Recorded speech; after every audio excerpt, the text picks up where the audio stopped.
നമസ്കാരം. ഇന്നത്തെ സമഗ്ര വാർത്തകളുമായി ഉച്ചവാർത്ത ആരംഭിക്കുന്നു. ആദ്യം പ്രധാന വാർത്തകളിലേക്ക്. സംസ്ഥാനത്ത് അതിതീവ്ര മഴക്കെടുതിയിൽ മരണം 5. ഇടുക്കി അടൂർമലയിൽ ഉരുൾപൊട്ടലിൽ വീട്ടമ്മ സുമതി മരിച്ചു. കോട്ടയം പയ്യാനിത്തോട് മലവെള്ളപ്പാച്ചിലിൽ റജീനയ്ക്കും മകൻ ജോസഫിനും ദാരുണാന്ത്യം. ഇടുക്കി കോലാഹലമേട്ടിൽ വീടിന് മുകളിൽ മണ്ണിടിഞ്ഞ് വൈക്കം സ്വദേശി പ്രഭാകരൻ നായർ മരിച്ചു. മലപ്പുറം കൊണ്ടോട്ടിയിൽ 4 വയസ്സുകാരൻ ഒഴുക്കിൽപ്പെട്ട് മരിച്ചു.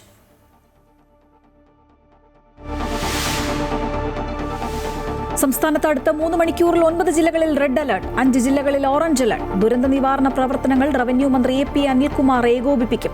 സ്ഥിതിഗതികൾ വിലയിരുത്താൻ ജില്ലാ കളക്ടർമാരുടെ യോഗം വിളിച്ചു മന്ത്രി. വയനാട് താമരശ്ശേരി ചുരത്തിലൂടെയുള്ള യാത്ര കഴിവതും ഒഴിവാക്കണമെന്ന് ജില്ലാ കളക്ടർ. ഭാരവാഹനങ്ങൾക്ക് നിയന്ത്രണം.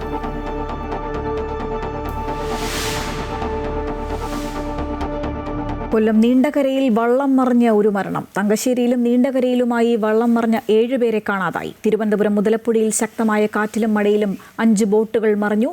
കാണാതായ 2 പേർക്കായി നേവിയുടെ തെരച്ചിൽ. രക്ഷാപ്രവർത്തനം വൈകിയതിൽ പ്രതിഷേധം. പുനർജനി കേസ് അവസാനിപ്പിച്ച നടപടി സർക്കാർ പുനഃപരിശോധിക്കണമെന്ന് പിണറായി വിജയൻ. മുഖ്യമന്ത്രിയും ആഭ്യന്തരമന്ത്രിയും അല്ല, കോടതിയാണ് തീരുമാനമെടുക്കേണ്ടതെന്നും പ്രതിപക്ഷ നേതാവ്. BJP councillor R. സുഗതന്റെ അവധി അപേക്ഷയിലെ ആഭ്യന്തര വകുപ്പ് സർക്കുലറിൽ രൂക്ഷ വിമർശനവുമായി പ്രതിപക്ഷ നേതാവ്. കാപ്പ കേസിൽ ജയിലിലായ സുഗതനെ ശുദ്ധീകരിക്കുന്ന പ്രക്രിയ കോൺഗ്രസ് RSS ഡീലിന്റെ ഭാഗമെന്ന് പിണറായി.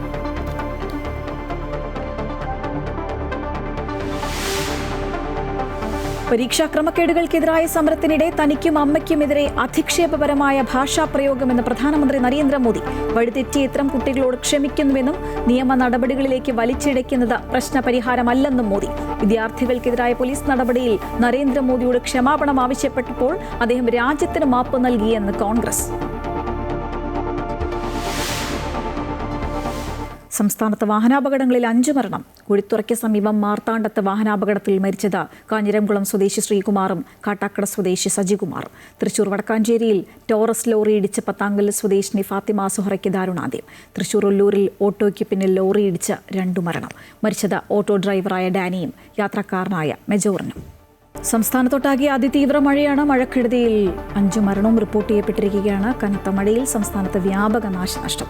9 ജില്ലകളിൽ റെഡ് അലർട്ട് പ്രഖ്യാപിച്ചിരിക്കുകയാണ്. കൂടുതൽ വിവരങ്ങളുമായി എബി ജോൺ തോമസ് ചേരുകയാണ്.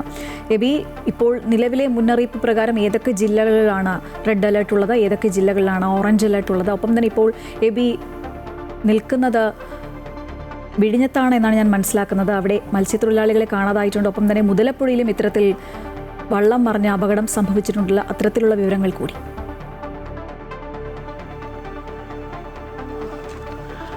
ഇത്തരത്തിൽ നമ്മൾ പരിശോധിക്കുകയാണെങ്കിൽ അലർട്ടുകളെല്ലാം തന്നെ ഓരോ മണിക്കൂറിലും മാറി മറിയുന്ന സാഹചര്യമാണ്. നിലവിൽ പത്തനംതിട്ട, കോട്ടയം, ഇടുക്കി, തൃശ്ശൂർ, മലപ്പുറം, കോഴിക്കോട്, വയനാട്, കണ്ണൂർ, കാസർഗോഡ് ജില്ലകളിൽ റെഡ് അലർട്ട് പ്രഖ്യാപിച്ചിരിക്കുന്നു. ഒപ്പം തന്നെ ബാക്കിയുള്ള ജില്ലകൾ തിരുവനന്തപുരം, കൊല്ലം, ആലപ്പുഴ, എറണാകുളം, പാലക്കാട് ജില്ലകളിൽ ഓറഞ്ച് അലർട്ടും പ്രഖ്യാപിച്ചിരിക്കുകയാണ്. ചുരുക്കി പറഞ്ഞാൽ സംസ്ഥാനത്ത് തീവ്ര മഴക്കുള്ള മുന്നറിയിപ്പുകളാണ് നൽകിയിരിക്കുന്നത് എന്നുള്ളതാണ്. എന്തായാലും ഈ 2 ദിവസത്തിനുള്ളിൽ വലിയ രീതിയിലുള്ള മഴക്കെടുതികൾ സംസ്ഥാനത്ത് ഉണ്ടായിരിക്കുന്നു എന്നുള്ള കാര്യത്തിൽ തർക്കമില്ല. നിസ്സംശയം നമുക്ക് ആ കാര്യം പറയാം. കാരണം 5 മരണം ഇതുമായി ബന്ധപ്പെട്ട് ഈ മഴക്കെടുതിയിൽ തന്നെ ഉണ്ടായിരിക്കുന്നു എന്നുള്ളതാണ് ഏറ്റവും ദുഃഖകരമായിട്ടുള്ള ഒരു വിഷയം എന്ന് പറയുന്നത്.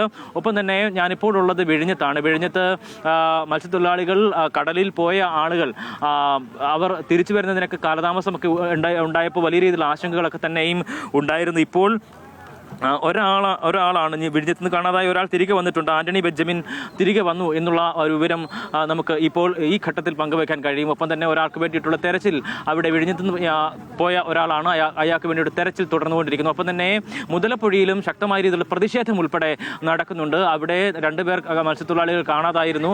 അവർക്ക് വേണ്ടിയിട്ടുള്ള തെരച്ചിൽ ഇതുവരെയും ആരംഭിച്ചിട്ടില്ല എന്നുള്ളതാണ് ഏറ്റവും ഖേദകരമായിട്ടുള്ള ഒരു കാര്യം എന്ന് പറയുന്നത്.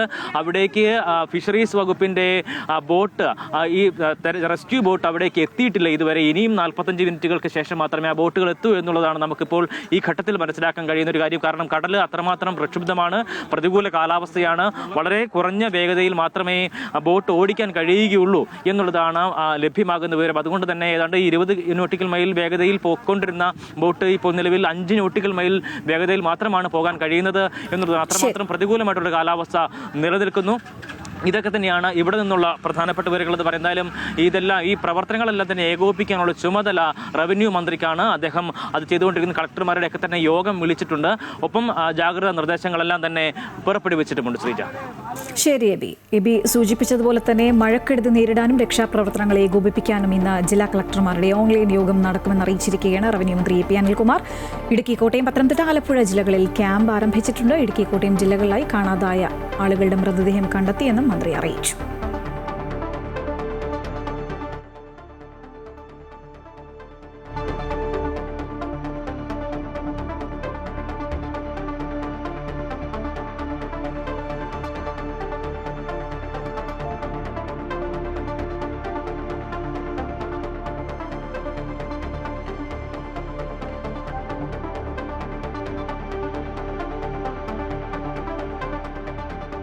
ഇടുക്കിയിൽ കനത്ത മഴ തുടരുകയാണ്. തൊടുപുഴ അടൂർമലയിൽ വീടിന് മുകളിൽ മണ്ണിടിഞ്ഞ് വീണ വീട്ടമ്മ മരിച്ചു. വാഗമണിൽ വീടിന് മുകളിലേക്ക് മണ്ണിടിഞ്ഞ് ഒരാൾ മരിച്ചു. ജില്ലയിൽ വിവിധയിടങ്ങളിൽ ഉരുൾപൊട്ടലും മണ്ണിടിച്ചിലും നിരവധി നാശനഷ്ടങ്ങളാണ് ഉണ്ടായിരിക്കുന്നത്. കനത്ത മഴയിൽ പെരിയാർ കരകവിഞ്ഞു. നിരവധി വീടുകളിലും കടകളിലുമെല്ലാം വെള്ളം കയറി. ജില്ലയിൽ പലയിടത്തും ഗതാഗതവും തടസ്സപ്പെട്ടിട്ടുണ്ട്. MC ബോബൻ ചേരുകയാണ്. ബോബൻ, ഇടുക്കിയിൽ ഇന്നലെ രാത്രി നല്ല മഴയായിരുന്നു. അതുകൊണ്ട് തന്നെ പലയിടത്തും ഉരുൾപൊട്ടലുണ്ടായിരിക്കുന്നു, ഡാമുകൾ തുറന്നിരിക്കുന്നു. ആശങ്കപ്പെടേണ്ട ഒരു സാഹചര്യം നിലവിൽ ജില്ലയിലുണ്ടോ? മഴ ഇപ്പോഴും തുടരുകയാണോ?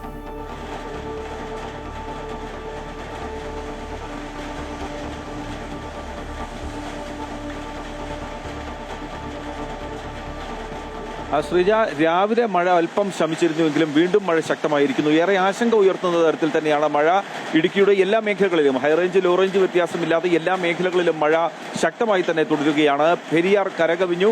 നിരവധി വീടുകളിൽ വെള്ളം കയറി, വ്യാപാര സ്ഥാപനങ്ങളിൽ വെള്ളം കയറി. ഒപ്പം തന്നെ നമ്മൾ നേരത്തെ റിപ്പോർട്ട് ചെയ്തതുപോലെ 2 മരണമാണ് ഇപ്പോൾ ഇടുക്കി ജില്ലയിൽ സംഭവിച്ചിരിക്കുന്നത്. വാഗമൺ കോലാഹലമേട്ടിലും അതുപോലെ തന്നെ തൊടുപുഴ അടൂർമലയിലുമാണ് 2 മരണങ്ങൾ സംഭവിച്ചിരിക്കുന്നത്.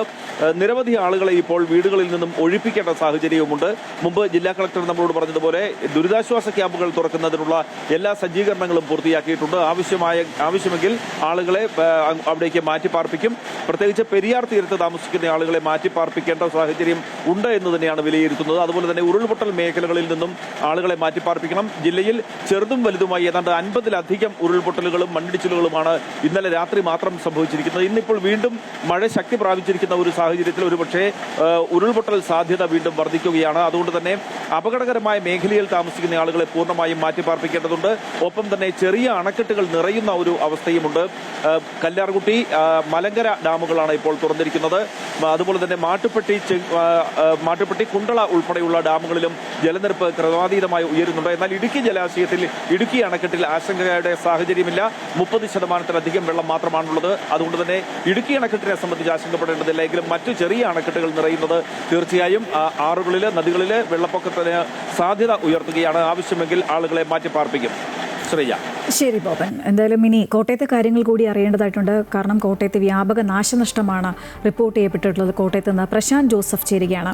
പ്രശാന്ത്, ഈ പറഞ്ഞതുപോലെ കോട്ടയത്തെ മലയോര മേഖലകളിൽ വ്യാപക തോതിൽ നാശനഷ്ടം ഉണ്ടായിട്ടുണ്ട്. പലയിടത്തും ഉരുൾപൊട്ടലുണ്ടായി, മണ്ണിടിച്ചിലുണ്ടായിരിക്കുന്നു. 2 മരണവും അവിടെ റിപ്പോർട്ട് ചെയ്യപ്പെട്ടിരിക്കുകയാണ്. ജില്ലയിലെ നിലവിലെ ഒരു സ്ഥിതി എങ്ങനെയാണ്? കാര്യങ്ങൾ എങ്ങനെയാണ്?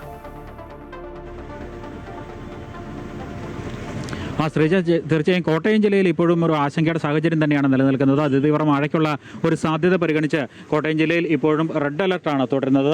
ആ ഒരു സാഹചര്യത്തിൽ ഇപ്പോൾ വലിയ ജാഗ്രതാ നിർദ്ദേശം ജില്ലയിലെമ്പാടും ജില്ലാ ഭരണകൂടം നൽകിയിട്ടുണ്ട്. കോട്ടയം ജില്ലയിൽ ഇന്നലെ രാത്രി ഉണ്ടായ ശക്തമായ മഴയെ തുടർന്ന് പൂഞ്ഞാർ തെക്കേക്കര പഞ്ചായത്തിൽ നിരവധി സ്ഥലങ്ങളിൽ ഉരുൾപൊട്ടലുണ്ടായി. അതിൽ പയ്യാനിത്തോട്ടം എന്ന സ്ഥലത്ത് ഉണ്ടായ ഉരുൾപൊട്ടലിൽ ഒരു വീട് പൂർണ്ണമായും ഒലിച്ചുപോയി. ഇതിൽ 2 പേർ മരണപ്പെട്ടു. ഈ വീട്ടിലുണ്ടായിരുന്ന റെജീന എന്ന വീട്ടമ്മയും മകൻ ജോസഫിൻ എന്ന യുവാവുമാണ് മരിച്ചത്. ഇരുവരുടെയും മൃതദേഹങ്ങൾ രാവിലെ തന്നെ സന്നദ്ധ സംഘടനാ പ്രവർത്തകരും പോലീസും നാട്ടുകാരും ഒക്കെ ചേർന്ന് നടത്തിയ തിരച്ചിലിൽ കണ്ടെത്തിയിരുന്നു. ഇരുവരുടെയും മൃതദേഹങ്ങൾ പാലാ ജനറൽ ആശുപത്രിയിലേക്ക് പോസ്റ്റ്മോർട്ടം നടപടികൾക്കായി മാറ്റുകയും ചെയ്തു. അതേപോലെ തന്നെ തീക്കോയി പഞ്ചായത്തിലെ 4-ാം വാർഡിലെ 30 ഏക്കറിൽ ഉരുൾപൊട്ടലുണ്ടായി. 4 വീടുകളാണ് ഒലിച്ചുപോയത്. ഇവിടെ നിരവധി വാഹനങ്ങളും ഇതോടൊപ്പം ഒലിച്ചുപോയി. 4 വീടുകൾ പൂർണ്ണമായും തകർന്നതിന് പിന്നാലെയാണ് ഈ നിരവധി വാഹനങ്ങളും ഒലിച്ചുപോയത്. അതേപോലെ തന്നെ 30 ഏക്കർ റോഡിൽ ഗതാഗതം തടസ്സപ്പെട്ടു. അതേപോലെ തന്നെ ഈരാറ്റുപേട്ട വാഗമൺ റോഡിൽ നിരവധിയിടത്ത് മണ്ണിടിച്ചിലുണ്ടായതിനെ തുടർന്നും ഗതാഗത തടസ്സമുണ്ടായി. ഇന്നലെ രാത്രിയിൽ ഈരാറ്റുപേട്ട ടൗണിൽ മീനച്ചിലാർ കരകവിഞ്ഞൊഴുകിയതിനെ തുടർന്ന് വ്യാപാര സ്ഥാപനങ്ങളിൽ വെള്ളം കയറി. അപ്രതീക്ഷിതമായ വെള്ളപ്പാച്ചിലിൽ ടൗണിലാകെ വെള്ളം കയറുകയും നിരവധി വ്യാപാര സ്ഥാപനങ്ങളിലെ സാധനങ്ങളടക്കം നശിക്കുകയും ചെയ്തു. വലിയ നാശനഷ്ടമാണ് ഈരാറ്റുപേട്ടയിൽ ഉണ്ടായിരിക്കുന്നത്. അതേപോലെ തന്നെ കാഞ്ഞിരപ്പള്ളി മുണ്ടക്കയം മേഖലകളിൽ നിരവധി ഇടങ്ങളിൽ മണ്ണിടിച്ചിലുണ്ടാവുകയും ചിലയിടങ്ങളിൽ ഉരുൾപൊട്ടലുണ്ടാവുകയും ചെയ്തു. വ്യാപക കൃഷിനാശവും ഉണ്ടായിട്ടുണ്ട്. ശ്രീജ. ശരി പ്രശാന്ത് ജോസഫ്. ഇനി പത്തനംതിട്ടയിലേക്കാണ് നമ്മൾ പോകുന്നത്. കനത്ത മഴയിലും ഉരുൾപൊട്ടലിലും പത്തനംതിട്ട ജില്ലയിലെ പമ്പയുടെയും അച്ചൻകോവിലാറിൻ്റെയും തീരത്തുള്ള താഴ്ന്ന പ്രദേശങ്ങളിലൊക്കെ വെള്ളം കയറിയിരിക്കുകയാണ്. വിവരങ്ങളുമായി കണ്ണൻ ദേവ് ചേരുകയാണ്. കണ്ണൻ, റാന്നിയുടെ ദൃശ്യങ്ങൾ നമ്മൾ കണ്ടു കഴിഞ്ഞു. തീർത്തും ഒറ്റപ്പെട്ടു എന്ന് തന്നെ പറയണം. കാരണം അത്രത്തോളം വെള്ളം കയറി ആളുകളെ ഒഴിപ്പിക്കുന്ന ദൃശ്യങ്ങളൊക്കെ അതിശയിപ്പിക്കുന്നതാണ്. നിലവിലെ ജില്ലയിലെ ഒരു സ്ഥിതി എങ്ങനെയാണ്? അവിടെ നിന്നുള്ള രക്ഷാപ്രവർത്തനങ്ങൾ ഏത് രീതിയിൽ നടക്കുന്നു? ശ്രീജ, പത്തനംതിട്ട ജില്ലയിൽ ഏറ്റവും കൂടുതൽ നാശനഷ്ടം ഉണ്ടായിരിക്കുന്നത് റാന്നിയിലാണ്. റാന്നിയിലും പരിസര പ്രദേശങ്ങളുമാണ് ഏറ്റവും കൂടുതൽ വെള്ളം കയറിയിരിക്കുന്നത്. ഈ പ്രദേശങ്ങളാണ് ഏറ്റവും കൂടുതൽ ഒറ്റപ്പെട്ടിരിക്കുന്നത്. രാവിലെ മുതൽ തന്നെ ഇവിടെ രക്ഷാപ്രവർത്തനങ്ങൾ വിവിധ തലത്തിൽ നടക്കുന്നുണ്ട്. ഫയർഫോഴ്സിന്റെയും പോലീസിന്റെയും ഡിങ്കി ബോട്ടുകളും അതുപോലെ കോന്നിയിൽ നിന്നെത്തിച്ച കുട്ടവഞ്ചിയും അടക്കം എത്തിച്ചാണ് ഒറ്റപ്പെട്ട സ്ഥലങ്ങളിൽ കുടുങ്ങിയവരെ പുറത്തെത്തിക്കാനുള്ള ശ്രമങ്ങൾ തുടരുന്നത്. റാന്നി ടൗണിലും കിട്ടിയപ്പാറ ബസ് സ്റ്റാൻഡിലും അടക്കം വെള്ളം കയറിയിട്ടുണ്ട്. നിരവധി വ്യാപാര സ്ഥാപനങ്ങൾ വെള്ളത്തിനടിയിലായി. മാത്രമല്ല നിരവധി വീടുകളിലും വെള്ളം കയറിയിട്ടുണ്ട്. ഇന്നലെ പെയ്ത കനത്ത മഴയിലാണ് ഇത്തരത്തിൽ ഒരു റാന്നി ടൗണിലേക്ക് അടക്കം വെള്ളം കയറുന്ന ഒരു സ്ഥിതി ഉണ്ടായത്. മാത്രമല്ല രണ്ടിടങ്ങളിൽ കോന്നിയിലെ ചിറ്റാറിലും കോന്നിയിലും അതുമ്പക്കുളത്തുമായി രണ്ടിടങ്ങളിലായി ഉരുൾപൊട്ടലും ഉണ്ടായിട്ടുണ്ട്. ഈ ഉരുൾപൊട്ടലും വലിയ രീതിയിൽ ഈ പമ്പാ നദിയിലും കല്ലാറ്റിലും വെള്ളം വർദ്ധിക്കാൻ ഇടവരുത്തി. ഈ വെള്ളമാണ് റാന്നിയിൽ പരിസര പ്രദേശങ്ങളിലും രാവിലെ മുതൽ തന്നെ വളരെ വേഗം ഏതാണ്ട് 2-3 മണിക്കൂറുകൾ കൊണ്ടാണ് ഇത്തരത്തിൽ വെള്ളം ഇരച്ച് കയറിയത്. എന്തായാലും ഇപ്പോഴത്തെ ഒരു ആശ്വാസം എന്ന് പറയുന്നത് മഴ അല്പം മാറി നിൽക്കുന്നുണ്ട്. മഴ ശമിച്ചു നിൽക്കുകയാണ്. അതുകൊണ്ട് തന്നെ ചെറിയ തോതിൽ വെള്ളം താഴേക്ക് വലിയുന്ന ഒരു സ്ഥിതിയാണ് നിലവിൽ ഉള്ളത്. എന്നാലും ആശങ്ക ഒഴിയുന്നില്ല. വളരെ പതിയെ സാവധാനമാണ് ഈ വെള്ളം ഒഴിയുന്നത്. മിക്ക സ്ഥലങ്ങളിലും ആളുകൾ ഇപ്പോഴും കുടുങ്ങിക്കിടപ്പുണ്ട്. അവരെയൊക്കെ പുറത്തെത്തിക്കാനുള്ള ഒരു രക്ഷാ ദൗത്യമാണ് ഇപ്പോൾ നടന്നുകൊണ്ടിരിക്കുന്നത്. അത്തരത്തിലുള്ള പ്രവർത്തനങ്ങൾ ജില്ലാ ഭരണകൂടത്തിന്റെയും സ്ഥലം റാന്നി MLA പഴകുളം മധുവിന്റെ അതുപോലെ ആറന്മുള MLA അബിൻ വർക്കിയുടെ നേതൃത്വത്തിൽ എന്തായാലും നടക്കുന്നുണ്ട്. ഇനിയിപ്പോൾ കുറച്ചുകൂടെ കഴിയുമ്പോൾ ആറന്മുള കോഴഞ്ചേരി ഭാഗങ്ങളിലൊക്കെ വെള്ളം കയറുന്ന ഒരു സ്ഥിതി ഉണ്ടാകും. അവിടെയൊക്കെ ഏത് തരത്തിലും രക്ഷാ ദൗത്യം നടത്താനുള്ള ഒരു ശ്രമത്തിൽ തന്നെയാണ് ഭരണകൂടമുള്ളത്. ശ്രീജ. ശരി കണ്ണൻ, പത്തനംതിട്ടയിൽ നിന്നുള്ള വിവരങ്ങൾ പങ്കുവയ്ക്കായിരുന്നു കണ്ണൻ ദേവ്. വടക്കൻ കേരളത്തിലും ശക്തമായ മഴ തുടരുകയാണ്. ഓറഞ്ച് അലർട്ട് പ്രഖ്യാപിച്ച കോഴിക്കോട്, കണ്ണൂർ, വയനാട്, കാസർഗോഡ് ജില്ലകളിൽ ശക്തമായ മഴ തന്നെയാണ്. മലപ്പുറം കൊണ്ടോട്ടിയിൽ 4 വയസ്സുകാരൻ ഒഴുക്കിൽപ്പെട്ട് മരിച്ചു. കോഴിക്കോട്, വയനാട് ജില്ലകളിൽ അപകട മേഖലയിൽ നിന്ന് നിരവധി കുടുംബങ്ങളെയാണ് മാറ്റിപ്പാർപ്പിച്ചിട്ടുള്ളത്. TK അരവിന്ദൻ ചേരുകയാണ്. അരവിന്ദൻ, ഈ പറഞ്ഞതുപോലെ വടക്കൻ കേരളത്തിൽ ശക്തമായ മഴയാണ്. നിലവിൽ ഒരു സ്ഥിതി എങ്ങനെയാണ്? മഴ കുറഞ്ഞിട്ടുണ്ടോ അല്ലെങ്കിൽ ആശങ്കപ്പെടുത്തുന്ന ഒരു സാഹചര്യം ഇപ്പോഴും ഉണ്ടോ അവിടെ? ശ്രീജ, ചെറിയൊരു ഇടവേളയ്ക്ക് ശേഷം മഴ വീണ്ടും ശക്തമായിരിക്കുകയാണ്. ഏതാനും മണിക്കൂറുകൾ മഴയ്ക്ക് കാര്യമായ ശമനമുണ്ടായിരുന്നു. എന്നാൽ ഇപ്പോൾ വീണ്ടും മഴ ആരംഭിച്ചിട്ടുണ്ട്. കാസർഗോഡ് മാത്രമാണ് പൊതുവെ മഴ കുറച്ച് കുറഞ്ഞു നിൽക്കുന്നത്. ബാക്കി എല്ലാ ജില്ലകളിലും നല്ല മഴയുണ്ട്. നിരവധി നാശനഷ്ടങ്ങളാണ് ഉണ്ടായിരിക്കുന്നത്. മലപ്പുറത്ത് കൊണ്ടോട്ടിയിലെ ഒരു 4 വയസ്സുകാരൻ ഒഴുക്കിൽപ്പെട്ട് മരിച്ചു. നീറാട് തോട്ടിലാണ് ആദം അമീൻ എന്ന് പറയുന്ന 4 വയസ്സുകാരൻ ഒഴുക്കിൽപ്പെട്ട് മരിച്ചത്. കുട്ടിയെ നാട്ടുകാർ പുഴയിൽ നിന്ന് രക്ഷപ്പെടുത്തി ആശുപത്രിയിൽ എത്തിച്ചുകൊണ്ട് മരണപ്പെടുകയായിരുന്നു. അതുപോലെ തന്നെ മലപ്പുറത്ത് വടക്കേമണ്ണയിൽ മണ്ണിടിഞ്ഞ് റോഡ് ഗതാഗതം ഏറെ നേരം തടസ്സപ്പെട്ടു. മറ്റൊരു സ്ഥലമായ ചേറോഡിൽ നിരവധി വീടുകൾക്ക് മേൽ വീഴുന്ന ഒരു സാഹചര്യമുണ്ടായി. ഇവിടെ ഒരു സ്ത്രീ മണ്ണിടിച്ചിൽ സ്ത്രീയുടെ കാൽ കുടുങ്ങി കിടക്കുന്ന ഒരു സാഹചര്യമായി. ഇങ്ങനെയാണ് മലപ്പുറം ജില്ലയിലെ കാര്യങ്ങൾ. വയനാട്ടിലേക്ക് വന്നാൽ വലിയ തോതിലുള്ള മഴയാണ് വയനാട്ടിൽ ഉണ്ടാകുന്നത്. 210 മില്ലിമീറ്റർ മഴ വയനാട് വൈത്തിരി ഭാഗങ്ങളിൽ പെയ്തു എന്നാണ് നമുക്ക് ഒടുവിൽ കിട്ടുന്ന കാര്യം. ഇവിടെ വൈത്തിരി ഭാഗങ്ങളിൽ പല താഴ്ന്ന പ്രദേശങ്ങളിലും വെള്ളം കയറിയിരിക്കുന്നു. ഇവിടെ കാവുമന്തം ഉന്നതിയിലെ 24 പേരെ 8 കുടുംബങ്ങളിൽ നിന്നായി 24 പേരെ ദുരിതാശ്വാസ ക്യാമ്പിലേക്ക് മാറ്റി കഴിഞ്ഞിട്ടുണ്ട്. കോഴിക്കോട് വയനാട് റൂട്ടിൽ പുതുപ്പാടിയിൽ കനത്ത മഴയാണ്. ഇവിടെ റോഡ് ഗതാഗതം ഏറെ നേരം തടസ്സപ്പെട്ടു. ഇപ്പോഴും ഇവിടെ വെള്ളം ഒഴുകിയെത്തിക്കൊണ്ടിരിക്കുന്ന ഒരു സാഹചര്യമുണ്ട്. നിരവധി വീടുകളിൽ വെള്ളം കയറി. ഇങ്ങനെ ഇവിടെ കോഴിക്കോട് ജില്ലയിലെ ഒരു സ്കൂളിൻ്റെ മതിലിടിഞ്ഞ് വീഴുന്ന സാഹചര്യമുണ്ട്. അങ്ങനെ വലിയ തോതിൽ കനത്ത മഴയിൽ നാശനഷ്ടങ്ങൾ പല ഭാഗത്തു നിന്നും റിപ്പോർട്ട് ചെയ്തു വരുന്നു. ഇതുവരെ ഒരു മരണം, നേരത്തെ പറഞ്ഞ ഒരു കുട്ടിയുടെ മരണമാണ് റിപ്പോർട്ട് ചെയ്തിട്ടുള്ളത്. മലയോര മേഖലയാണ് കനത്ത മഴയുള്ളത്. അതുപോലെ തന്നെ പൊന്നാനി തീരദേശ മേഖലയിലും കനത്ത മഴയുന്നു. ഇവിടെ കടലാക്രമണമാണ് രൂക്ഷം. പൊന്നാനിയിൽ 3 വീടുകൾ കടലാക്രമണത്തിൽ നശിച്ചു. ഇത്തരത്തിൽ മഴ ശക്തമായി തുടരുകയാണ്. ശ്രീജ, മലയോര മേഖലകളും തീരദേശ മേഖലകളും ഒക്കെ ആശങ്കയിൽ തന്നെയാണ്.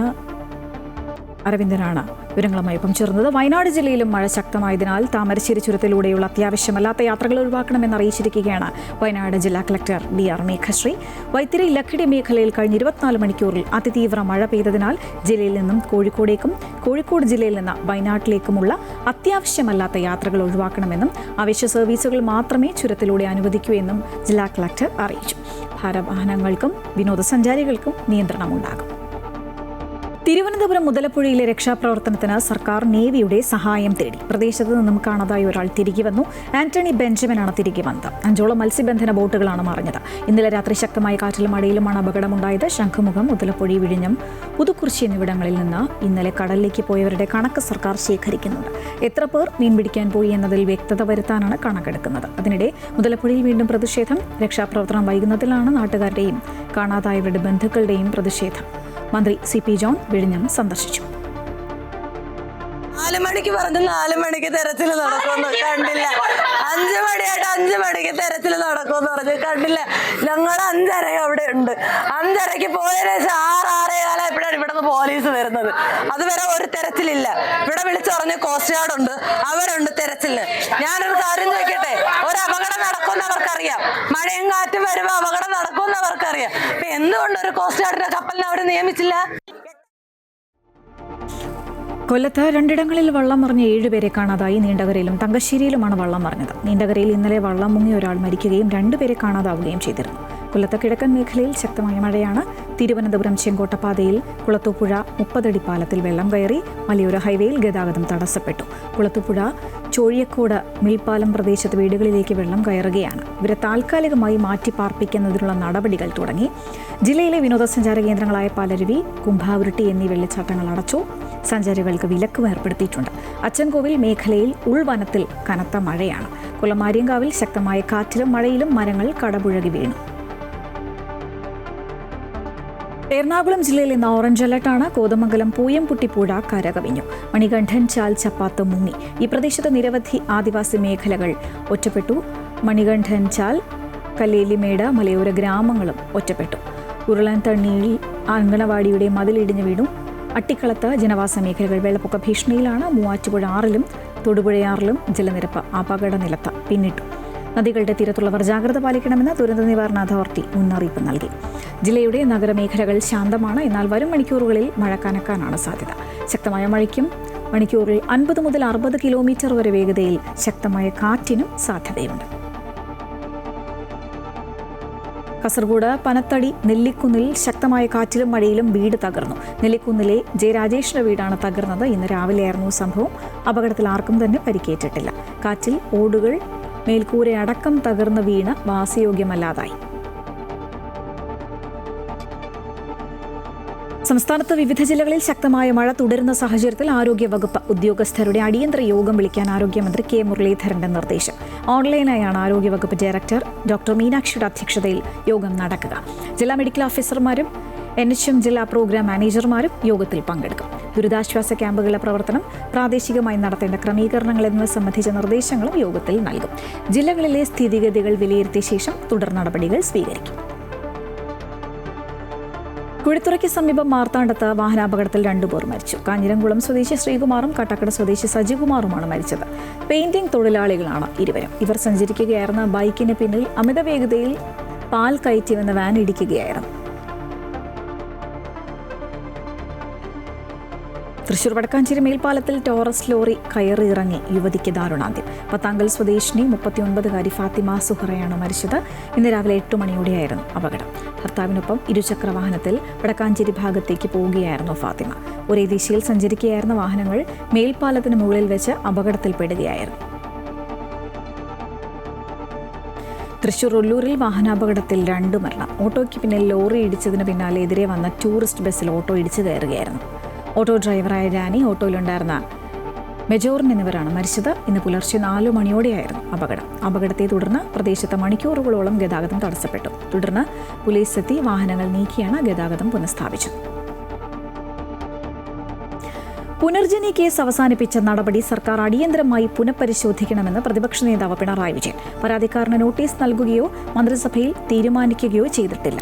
നിയമപരമായി ഇത് വിശദീകരിക്കാനുള്ള ധാർമ്മികത സർക്കാരിനുണ്ട്. കോടതി കുറ്റവിമുക്തനാക്കേണ്ട വിഷയത്തിൽ മുഖ്യമന്ത്രിയും ആഭ്യന്തരമന്ത്രിയുമല്ല തീരുമാനമെടുക്കേണ്ടതെന്നും പ്രതിപക്ഷ നേതാവ് വിമർശിച്ചു. BJP കൗൺസിലർ ആർ സുഗതന്റെ അവധി അപേക്ഷയുമായി ബന്ധപ്പെട്ട ആഭ്യന്തര വകുപ്പിന്റെ സർക്കുലറിൽ രൂക്ഷ വിമർശനവുമായി പ്രതിപക്ഷ നേതാവ്. കാപ്പ കേസിൽ ജയിലിലായ പ്രതിയെ ശുദ്ധീകരിക്കുന്ന പ്രക്രിയയാണ് ഇപ്പോൾ നടന്നിരിക്കുന്നത്. ഒരു തരത്തിലും ചെയ്യാൻ പാടില്ലാത്ത കാര്യം കോൺഗ്രസ് RSS ഡീലിന്റെ ഭാഗമായാണ് ഉണ്ടായതെന്നും പിണറായി വിജയൻ ആരോപിച്ചു. PM ശ്രീയുടെ കാര്യത്തിൽ സ്വന്തം അണികളെ പിന്നിൽ നിന്ന് കുത്തുന്ന നിലപാടാണ് കോൺഗ്രസ് മുസ്ലിം ലീഗും ചെയ്തിരിക്കുന്നത് എന്ന് പ്രതിപക്ഷ നേതാവ് പിണറായി വിജയൻ. അണികളെ ഒറ്റുകൊടുത്ത് ലഭിക്കുന്ന ബ്ലഡ് മണിയായി മാത്രമേ PM ശ്രീയിലൂടെ ലഭിക്കുന്ന ഫണ്ടിനെ കാണാൻ കഴിയൂ എന്നും അദ്ദേഹം പറഞ്ഞു. പരീക്ഷാ ക്രമക്കേടുകൾക്കെതിരായ സമരത്തിൽ തനിക്കും അമ്മയ്ക്കുമെതിരെ അധിക്ഷേപകരമായ ഭാഷ ഉപയോഗിച്ചെന്ന് പ്രധാനമന്ത്രി നരേന്ദ്രമോദി. വഴിതെറ്റിയ ഇത്തരം കുട്ടികളെ നിയമ നടപടികളിലേക്ക് വലിച്ചിഴയ്ക്കുന്നത് പ്രശ്നപരിഹാരമല്ലെന്നും അവരോട് ക്ഷമിക്കുകയാണെന്നും സമൂഹമാധ്യമത്തിൽ പങ്കുവച്ച വീഡിയോയിൽ പ്രധാനമന്ത്രി വ്യക്തമാക്കി. അതേസമയം വിദ്യാർത്ഥികൾക്ക് നേരെയുള്ള പോലീസ് നടപടിയിൽ നരേന്ദ്രമോദിയോട് ക്ഷമാപണം ആവശ്യപ്പെട്ടപ്പോൾ അദ്ദേഹം രാജ്യത്തിന് മാപ്പ് നൽകിയെന്ന് കോൺഗ്രസ് വിമർശിച്ചു. ജന്തർ മന്ദിറിൽ എന്തൊക്കെ സംഭവിച്ചുവെന്ന് രാജ്യവും ലോകം മുഴുവനും കണ്ടതാണ്. കുറച്ച് വികൃതി കുട്ടികൾ അസഭ്യം പറഞ്ഞു. ഇത്തരം വാക്കുകളും പെരുമാറ്റവും പരിഷ്കൃത സമൂഹത്തിന് ചേർന്നതല്ലെന്ന് സമൂഹ മാധ്യമങ്ങളിൽ പങ്കുവച്ച വീഡിയോയിൽ പ്രധാനമന്ത്രി നരേന്ദ്രമോദി പറഞ്ഞു. തനിക്കെതിരെ മാത്രമല്ല, അന്തരിച്ച തൻ്റെ അമ്മയ്ക്കുമെതിരെ അധിക്ഷേപകരമായ ഭാഷ ഉപയോഗിച്ചു. ഇത്തരം കുട്ടികളെ നിയമ നടപടികളിലേക്ക് വലിച്ചിഴയ്ക്കുന്നത് പ്രശ്നപരിഹാരമല്ലെന്നും അവരോട് ക്ഷമിക്കുകയാണെന്നും നരേന്ദ്രമോദി വ്യക്തമാക്കി. जंतर मंतर पर जो कुछ भी हुआ देश और दुनिया ने देखा है. कुछ शरारती बच्चों ने भद्दी भद्दी गालियां बोली. किसी भी सभ्य समाज को शोभा न दे ऐसे शब्दों का प्रयोग किया गया. मुझे तो गालियां दी गई, मेरी स्वर्गीय माता को भी गालियां दी गई. ചെറിയ പ്രായത്തിൽ തെറ്റുകൾ സംഭവിക്കാം. അത് തിരുത്താൻ ഇനി അവസരമുണ്ടെന്നും രാജ്യത്തെ മുന്നോട്ട് നയിക്കാൻ ചേർന്നു നിൽക്കാമെന്നും അദ്ദേഹം പറഞ്ഞു. അതേസമയം റീൽസിൽ മാത്രമാണോ മാപ്പ് നൽകുക, അതോ FIRകൾ പിൻവലിക്കുമോ എന്ന് CJP സ്ഥാപകൻ അഭിജിത് ദീപ്കെ ചോദിച്ചു. പ്രധാനമന്ത്രിയുടെ പ്രതികരണത്തെ വിമർശിച്ചുകൊണ്ട് കോൺഗ്രസും രംഗത്തെത്തി. വിദ്യാർത്ഥികൾക്ക് നേരെയുണ്ടായ പോലീസ് നടപടിയിൽ നരേന്ദ്രമോദിയോട് ക്ഷമാപണം നടത്താൻ ആവശ്യപ്പെട്ടപ്പോൾ അദ്ദേഹം ഇപ്പോൾ രാജ്യത്തിന് മാപ്പ് നൽകിയിരിക്കുകയാണെന്ന് കോൺഗ്രസ് മാധ്യമ വിഭാഗം തലവൻ പവൻ ഖേര എക്സിൽ കുറിച്ചു. അമൃത ന്യൂസ്, ന്യൂഡൽഹി. അവയവദാനത്തിന്റെ മധുരവുമായി കൊച്ചി അമൃത ആശുപത്രിയിൽ ജന്മദിനാഘോഷം. 8 വർഷങ്ങൾക്ക് ശേഷം മാറ്റിവെച്ച കൈകളാൽ ജന്മദിനത്തിൽ കേക്ക് മുറിച്ച് സന്തോഷം പങ്കിടാൻ തമിഴ്നാട് സേലം സ്വദേശിയായ ഗോകുലപ്രിയൻ കൊച്ചി അമൃത ആശുപത്രിയിലെത്തി.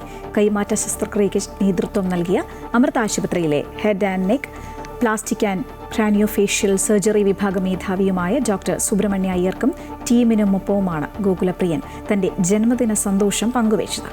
ശബരിമല ദർശനത്തിനിടെ മസ്തിഷ്കമരണം സംഭവിച്ച പൂജപ്പുര സെൻട്രൽ ജയിലിലെ ജയിലർ അനീഷ് ARന്റെ കുടുംബം ദാനം ചെയ്ത കൈകളാണ് ഗോകുലപ്രിയന് പുതിയ ജീവിതം സമ്മാനിച്ചത്. 2018 ഹൈടെൻഷൻ വൈദ്യുത ലൈനിൽ നിന്ന് ഷോക്കേറ്റ 2 കൈകളും നഷ്ടപ്പെട്ട ഗോകുലപ്രിയൻ വർഷങ്ങളോളം കൃത്രിമ കൈകളോടെയായിരുന്നു ജീവിച്ചത്.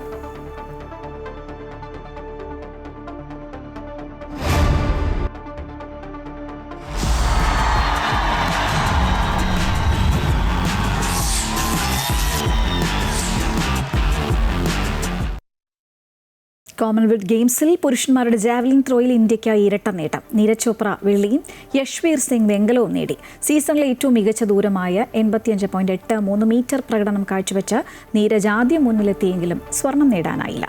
കരിയറിലെ ഏറ്റവും മികച്ച ദൂരമായ 85.41 മീറ്റർ എറിഞ്ഞാണ് യശ്വീർ 3ാം സ്ഥാനം ഉറപ്പിച്ചത്. ഫൈനലിൽ പങ്കെടുത്ത മറ്റൊരു ഇന്ത്യൻ താരം രോഹിത് യാദവ് 7ാം സ്ഥാനത്താണ് ഫിനിഷ് ചെയ്തത്. പുരുഷന്മാരുടെ ഡെക്കാത്തലോണിൽ തേജസ്വിൻ ശങ്കർ വെങ്കലം നേടി. കോമൺവെൽത്ത് ഗെയിംസിൽ ഈ ഇനത്തിൽ ഇന്ത്യയുടെ ആദ്യ മെഡലാണ് ഇത്. 5 സ്വർണം, 12 വെള്ളി, 6 വെങ്കലം എന്നിവയടക്കം 23 മെഡലുകളാണ് ഇന്ത്യക്ക് ഇപ്പോഴുള്ളത്.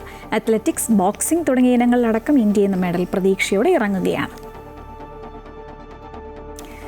ഉച്ചവാർത്ത പൂർത്തിയാകുന്നു. കൂടുതൽ വാർത്തകൾക്കായി അമൃത ന്യൂസ് യൂട്യൂബ് ചാനൽ സന്ദർശിക്കുക. നമസ്കാരം.